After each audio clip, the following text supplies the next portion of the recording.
Now, let me tell you, I've listened to over 1,000 hours of stories and interviews. A lot of the information out there is straight up BS. But there was a little bit more. Once you kind of digested all the bull crap and you look deep into the reports, you start to find these patterns: missing persons, pets being killed, blog reports on the deep web. They all prove to me that this creature does in fact exist. Issue I had for a very long time was following a lot of that information sent me on the wildest goose chase you could ever imagine. I went to Columbus, Ohio, North Dakota, Michigan, Florida, Mississippi, Louisiana, Texas, Arkansas. But it was the activity on the border of Texas and Louisiana that really caught my attention. Small town, an incident showed up on 4chan. Two young teenagers were out fishing along the Sabine River. They anchored their boat right along the shore and fished out into the currents. Less than 30 minutes of them being anchored in that spot, they were frightened away by what they described as a brown werewolf. They said it stood up and walked to the banks and then submerged itself into the water and started swimming towards them. The two young men pulled anchor and sped away in their boat. Then I found another encounter that appeared on 8chan. The same area, a local farmer was having his cattle and farm animals killed. The police report said that he told the authorities that he saw a werewolf. That report never hit the paper or never hit any news. Two incidents within a 10-mile radius. I decided, hell, that's the best lead I had in a long time, so I went to check it out. Now, it took me about a week or so to get myself together just to travel down to Louisiana. When I got to Louisiana, I went straight to the river area. And it took me a while, damn near an entire day. But then I found a set of tracks. And not regular tracks, giant canine tracks. Now, before I go any further, I need you to understand something. I reached out to many people about this story, several of your most popular YouTubers. Their interest was only in the story, not me or the consequences of what happened to me after this, the health problems, the tax problems. And even now, I swear to God, someone is watching me. Not one of the popular Dogman YouTubers ever gave a damn about that. They just wanted the story. But this is more than just about my story. This is my life. And my obsession with Dogman has straight up ruined my quality of life.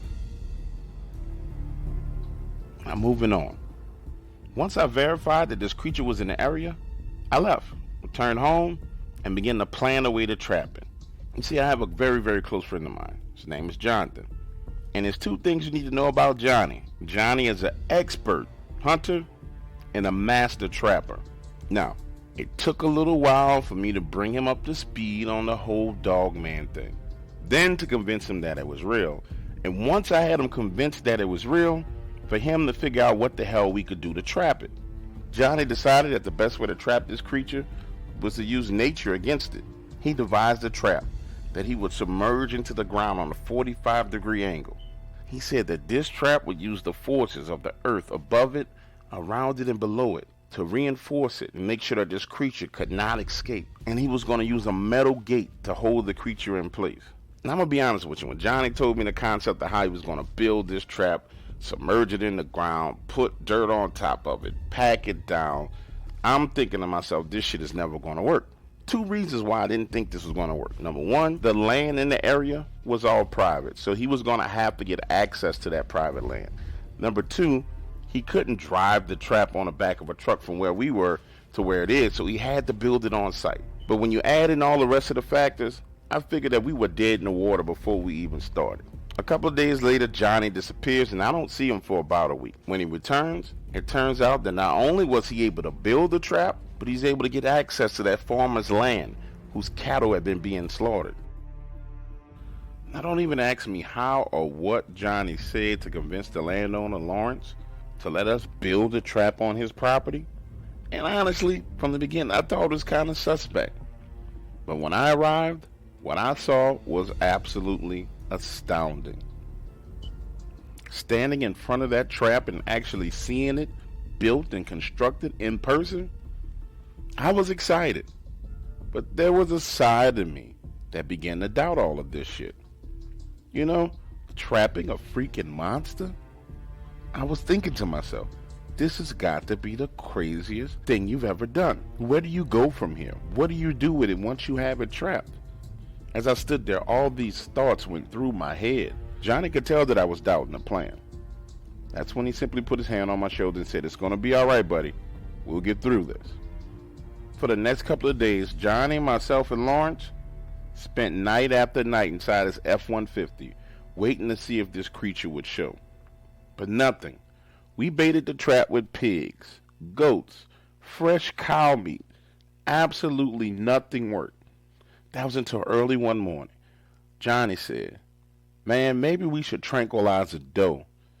Tie him up and put him inside the trap. That might just make this thing come out." I read online that they eat a lot of deer meat. Within 48 hours, we had tranquilized the deer, tied him up, and put him inside of the trap. And that very same night, we got some activity. Holy shit.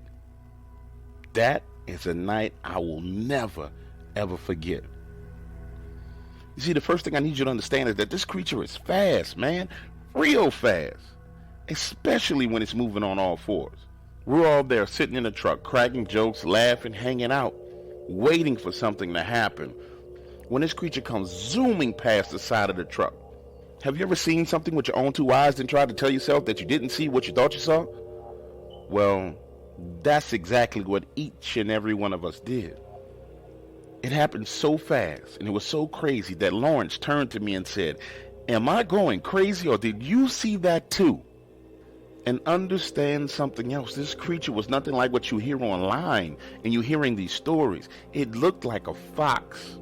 A white and brown fox with a long tail. I mean long, exaggerated long. Like somebody drew it on its body. Now let me tell you, it's one thing to read books and listen to stories about these things, but it's a whole nother goddamn story to be sitting in a truck when one of them runs by you. Seconds later, and I mean seconds, no more than 35 seconds, we hear the steel door on the trap slam close. Shaking, banging sounds of the creature slamming against that gate. Lawrence and Johnny both hopped out of the truck and took off running towards the trap. But me, I hesitated. Why, you may ask? Because I was afraid, man. I didn't know if I really wanted to see this or not. But by the time I mustered up the courage and arrived to where the trap was, flashlight in hand, what I saw shocked the hell out of me. This creature was on all fours, and when I shined the light at it, I could see that it was intelligent. And it was nothing like what I expected. It was slender, not muscular at all. And I swear to you, it looked a lot like a fox, except for it was just overgrown.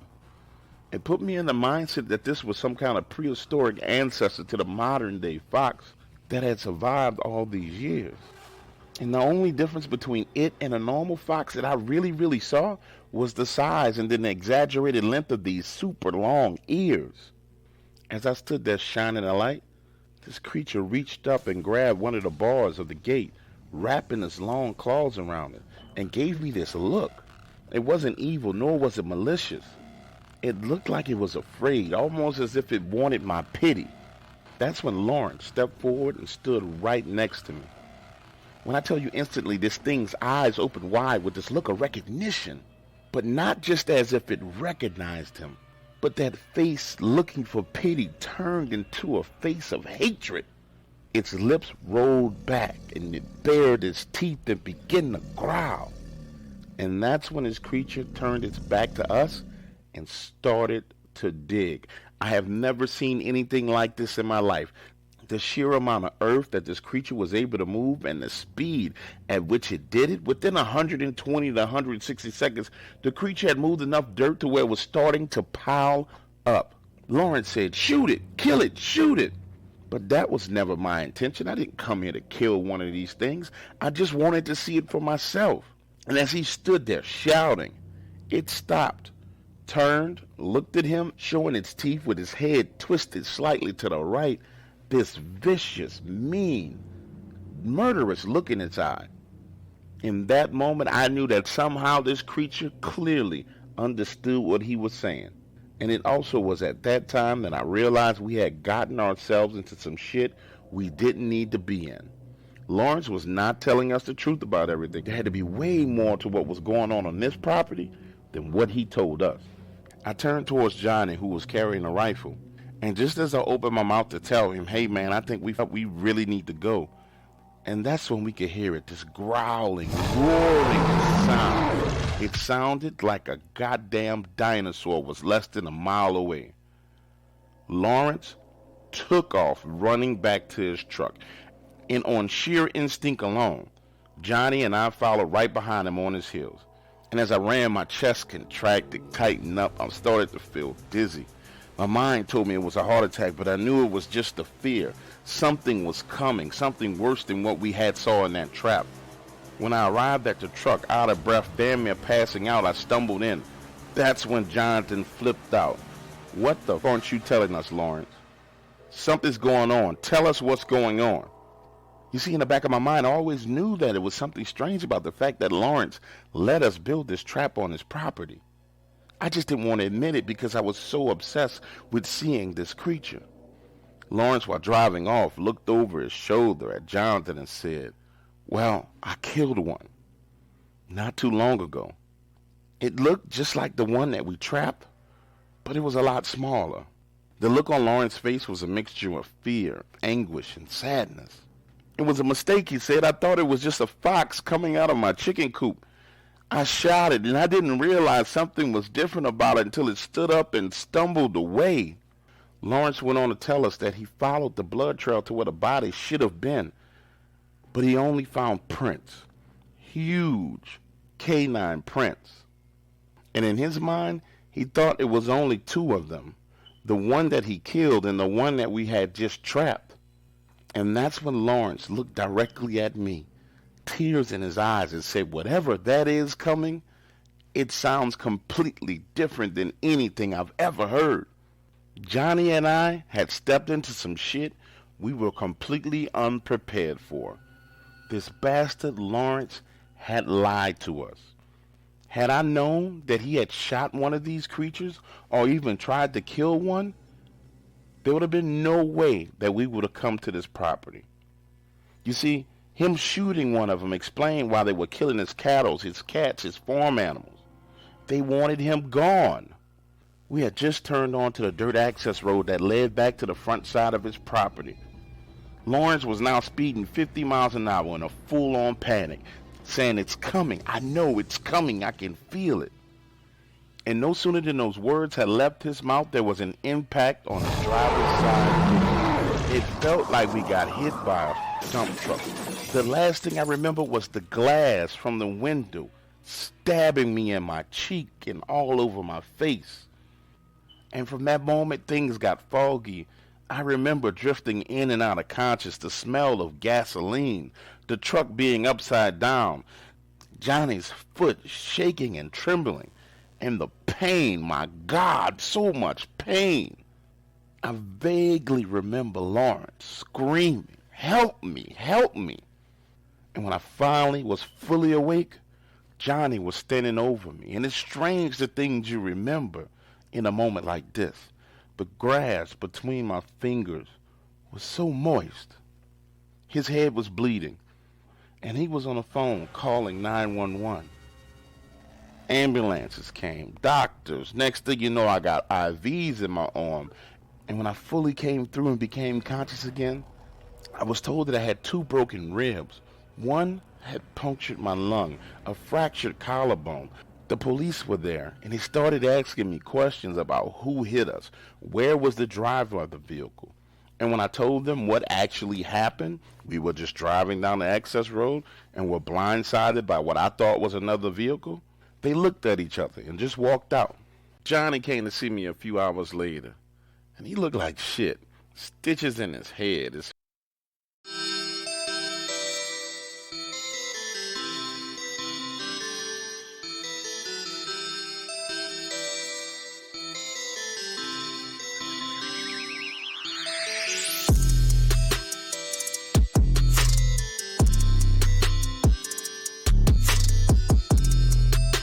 Pit bulls have a bad reputation for the most part.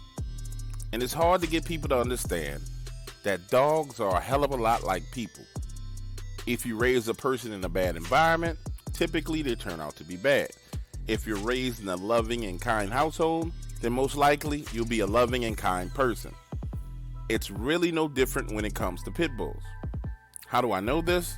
Because I've been breeding pit bulls for 12 years. And yes, some of them are naturally aggressive, and in a few exceptional cases, no matter how much love and care you give them, the dogs are just crazy.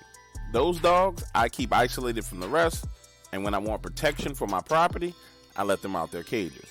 Now, I have 4 crazy pit bulls, call them the Suicide Squad. And honestly, I had never seen them afraid of any person or anything. That was until I leased a house in Sparta, a small town outside of Macon, Georgia. The first night, I let them out of their pens and they started acting strange, whining and moaning. Next thing I know, these 4 dogs are all hiding under the house. I'm standing outside on the steps looking at them like, what the is wrong with y'all?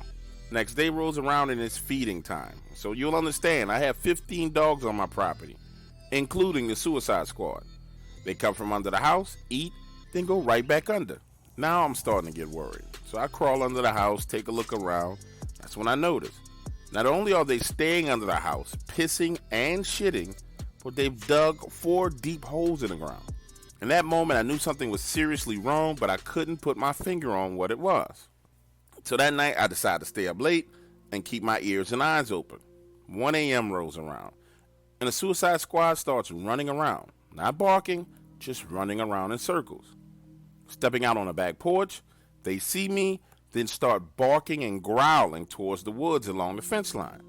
Next thing you know, all my dogs, including the pups, are barking, growling, going crazy. Then I hear this screeching sound. It sounded somewhat human, but the pitch was completely off. That screaming was followed by a growl. It was so loud that it scared the shit out of me. I run inside, get the shotgun, come back outside on the porch, and every dog is crying and whining. The Suicide Squad runs back under the house, and I'm standing there with the shotgun in my hand thinking, okay, there's something really up about this property. Standing there, I could hear something pacing back and forth in the woods, just beyond the tree line. And when I went and got a light and shined it in that direction, this yellow eye shine could be seen. Now understand, the property had a 9-foot tall wooden fence. This was the main reason why I rented it. The eye shine was above the height of the fence. Talk about being freaked out.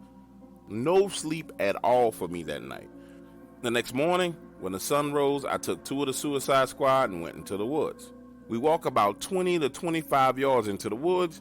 These 2 bastards turn around and go back home. Standing there looking at them turn, tuck tail, and run let me know that that was the furthest I was going into those woods. The rest of that week was extremely quiet and nothing strange happened. But Saturday night rolls around. My brother picks me up to go out for drinks, and we get back to my house at about 12:30 a.m. When we pull up to the property, it looks like a murder scene.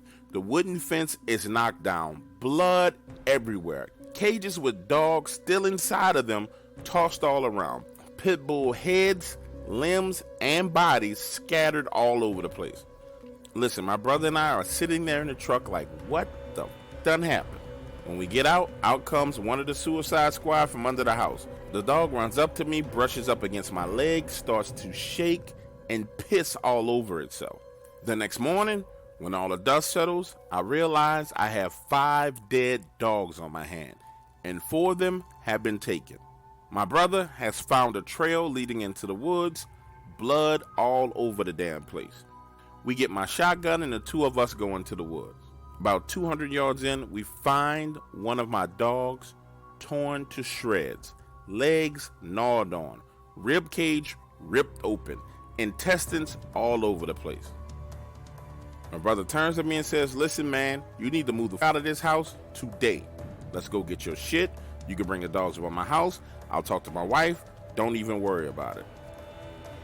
Now picture this. We're there trying to get all my stuff out of the house when the landlord pulls up.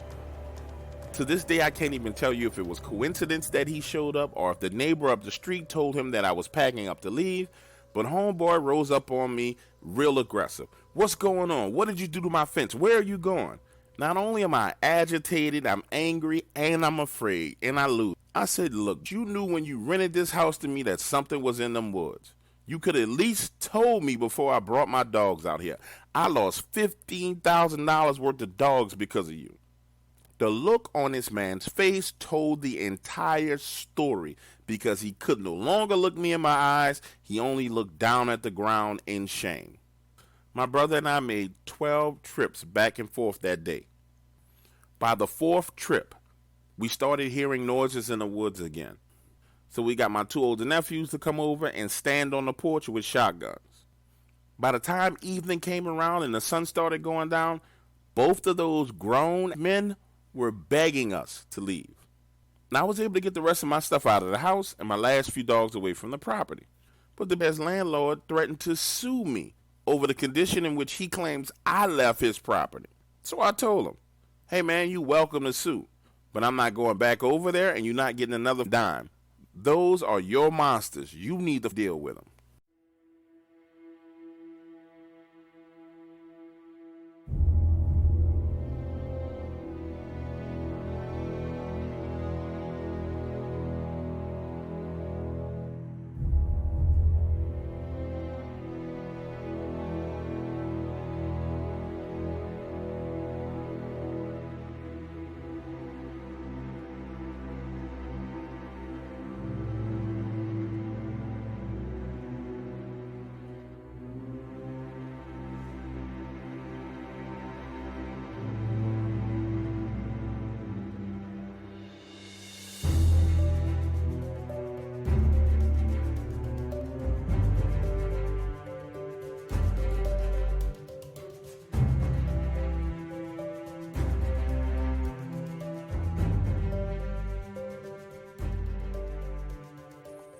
So the concept of large, unknown creatures lurking in the woods has always fascinated me.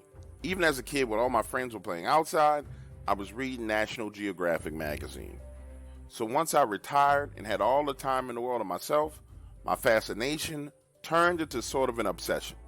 Working as a petroleum engineer left me flush with cash, so I started out searching for these creatures. The search took me all throughout the United States. And I'll tell you, my first 4 trips were epic fails. I got nothing more than mosquito and ant bites. The next 3 trips were disasters of epic proportions. During one of these excursions, I found myself hauling from a tornado in Oklahoma. But it wasn't until I went down to Texas and Louisiana that I started to get some traction. And by traction, I don't mean much. I got into some areas where I knew the creatures were, but even then, my experiences were limited to musty smells and the woods going quiet. Around that time is when I first ran into this gentleman named Skinny. You see, I accidentally wandered onto Skinny's property. Picture this, early one morning, I'm tracking along in the woods. No fence, no markers. I'm walking around, and I hear a voice saying, hey, what the f*** are you doing on my property? For a moment, I thought I was hallucinating. Looking around, I couldn't find the source of this voice. It seemed as if it was no more than 20, 30 yards away from me. So I raised my hands and say, sorry, didn't know I stumbled onto someone's property. I apologize. I'll head back out right now. As I turn to walk away, I hear the sound of a round being chambered in a rifle. Then I hear him again. Didn't say you could leave. I want to talk to you. Looking around, now I see him. Motion, 20 yards away, up in a tree. Now, I spend a significant amount of time in the woods, and I've seen camouflage. But what this man was wearing was different. It seemed like it damn near made him invisible. Mentally, I'm saying to myself, oh, Willie, this is a difficult situation. My shotgun is slung across my back. This man has his rifle slung across his chest, military style, which will make it extremely easy for him to raise, point, and shoot. As he moves closer and closer mentally, I'm saying no sudden movements. I don't want to give this guy any excuse to pull a trigger. 15 yards away, I nervously smile and say again, I'm sorry, didn't mean to wander onto your property. The closer he got, the more information I was able to gather from the look of his face, the way he moved, the way he held his rifle, This dude was military, late 40s. Now, I'm good at reading people, really good. And I could tell that this dude did not believe a word I had said already. He comes to a complete stop about 12 feet away from me, keen eyes scanning me up and down. And he asks the question again. So what you doing up here on my property? Well, sir, truth be told, this is going to sound a little crazy, but I got turned around. You see, I'm a Bigfoot researcher, and I was in the area searching for Bigfoot. There you go, I said it. I was searching for Bigfoot. Nervously, the words fell out of my mouth just like that. He looks me up and down again, takes 3 steps forward, extends his hand, and says, people around here call me Skinny. You say you're a researcher, huh? Well, you don't know how many times I done had to run people off my property that claim they Bigfoot researchers. I had some researchers last year come out here. Went up to the northeast end of my property. I tried to warn them, but they didn't last more than an hour and a half out there. I don't know why people want to come looking for these creatures, but I tell you what, you come by the house, we sit down, have some coffee, and I'll hear you out. If I like what you tell me, I'll let you go back there. Now, I need to paint a picture for you. There are different types of eye contact that people make with you. There's very intense eye contact. There's nervous eye contact. And then there's sociopathic, psychopathic eye contact. I know this because I got intense body language training on my job. Skinny's pupils were dilated as if he was on some type of drug, and his eye contact was that of a psychopath. And being one-on-one in the woods with that type of personality just wasn't something that I was interested in. So the first thought that came to my mind was, whatever you do, don't insult this man. I tell him, Skinny, I appreciate the offer, and I promise you I will take you up on it. And from there, my heart raced as I made my next decision. Do I slowly back away from him, or do I turn my back and walk out of the woods the way I came? Not wanting to insult him in any way, shape, or form, I took a deep breath, turned my back, and walked out of the woods the way I came in. 30 minutes later, I find myself back in my vehicle, sitting behind the wheel, realizing that I have no clue where Skinny lived. My encounter with him ended my trip to Texas and left me completely shook up. The next part of my Bigfoot journey led me to joining a Bigfoot research organization. I figured at least these guys would have accurate information as to the location of these creatures. Now pause. I know you're probably thinking to yourself, oh my God, this is long and drawn out. When is he going to get to the good part? I promise you, it's going to get good. I just need you to understand everything that happened. Now, I learned a lot being a part of the Bigfoot research organizations. And by a lot, I mean I learned the things that really work in order to attract Bigfoot. They absolutely love red apples. Believe it or not, one of the other things I learned is that Bigfoot likes to be entertained. Now, I know this is going to sound crazy, but if you find their territory and place a tablet in the woods with auxiliary power and just let it play videos, I learned that they will stand there for hours right behind a tree looking at the screen. So I decided to join an expedition into the woods with 2 other researchers here in Tennessee. Now, have you ever been with a group of people that are nowhere near as intelligent as you? And I'm not saying that arrogantly. Promise you I'm not. But these dudes was dumb as, I picture this, we're dragging this gigantic burlap sack full of apples through the woods, a car battery, and an LG tablet. One more time, let me say that to you again. We are dragging a burlap sack full of apples, a car battery, and an LG tablet through the woods.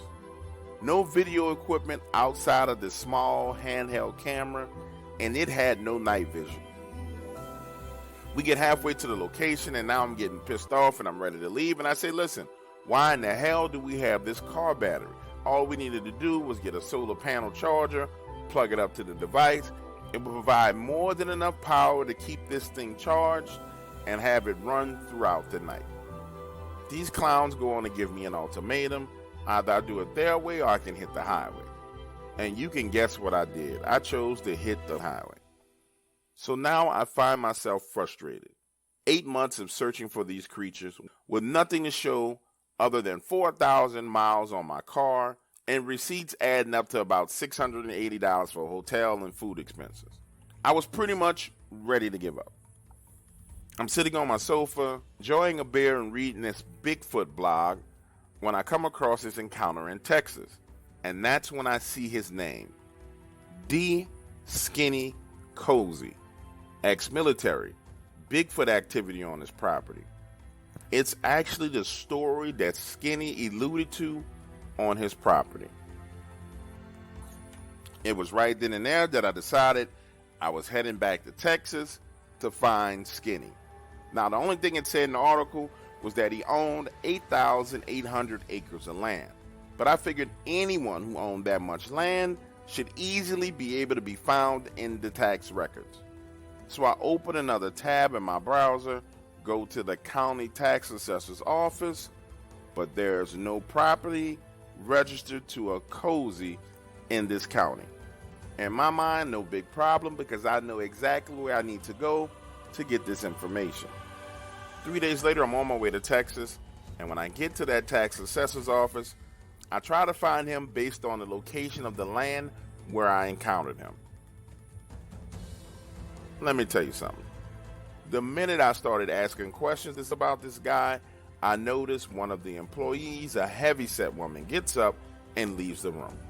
Minutes later, I see her peeking her head back and forth from one of the doorways, talking on a cell phone. I tell the other clerk, listen, I'm looking for this guy. I encountered him on his land. This is the general area in which I met him. It's my understanding that this man owns 8,800 acres of land. That means he has to pay you a hell of a lot of taxes. There's no way you don't know where this man lives. Now listen, I know when someone's pulling my leg. These ladies weren't crazy, they weren't stupid. They were stonewalling me.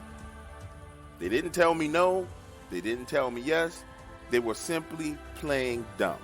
Like they hadn't been working in this office for God knows how long. The stonewalling goes on for about 30 to 35 minutes when I finally lose my temper. Listen, this is public information. All tax records are public information. Just give me the information. Behind me, a door opens, and I hear his voice. Somebody said that you was looking for me. Turning around, I see him. It's Skinny Cozy. Yes, sir, it's me, Willie Pifford. Now, I can tell by the look on his face that he clearly remembered me. But in the moment, he played coy. Remember, I met you out on your property a couple of weeks ago? I stumbled across you while you were hunting in the woods? Me, Willie Pifford. How about you and I have some lunch? I want to take you up on that offer to come and hunt on your property. Minutes later, we leave, headed to this small diner to have a bite to eat. Sitting in front of Skinny, he had this strange air about him. You know, at times you can just feel that there's more to a person than they're leading on when they're intentionally trying to be shallow. And don't get me wrong, Skinny wasn't one of those people that was doing this out of fear. He was clearly different. You could see it in his eyes, almost as if some type of wild animal was caged up inside of him.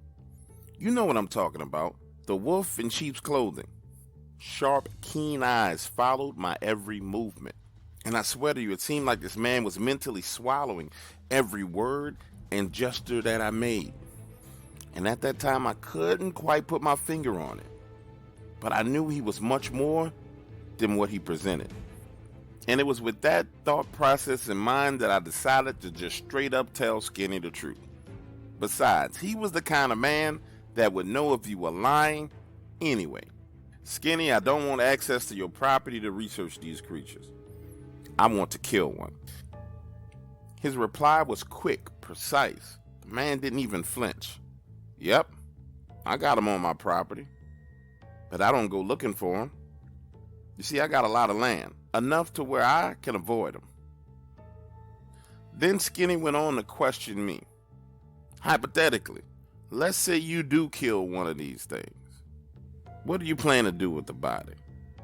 And as my lips parted to answer that question, He hit me with another one. Bam! He slammed his fist into the table. Oh, you are bad. You was able to kill a 2,500-pound creature.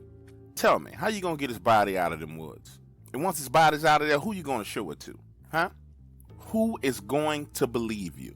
As those words came out of his mouth, his eyebrows raised. Fire raged in this man's eyes. You're not the first person to come here to my property with ambitions of taking one of these creatures out of the woods. The last two fellas who wanted to hunt these things, they paid me $5,000, signed a waiver, and I let them go back there. You want to know what happened to them? Huh? Do you want to know? I found their truck submerged in a lake. Never found a trace of them. I tell you what, you pay me $6,500 and I'll give you permission to be hunted on my land for an entire year. Now, to be clear, I ain't taking no responsibility for what happens to you. Don't expect me to come looking for you. It's thick brush and woods back there. And my house is not a hotel. So you and whoever you decide to take back there with you are on your own. Bring whatever you need. That's the deal. Take it or leave it. The waitress arrives with our coffee, and he watches me carefully as I add sugar and cream, then says, let me tell you something else.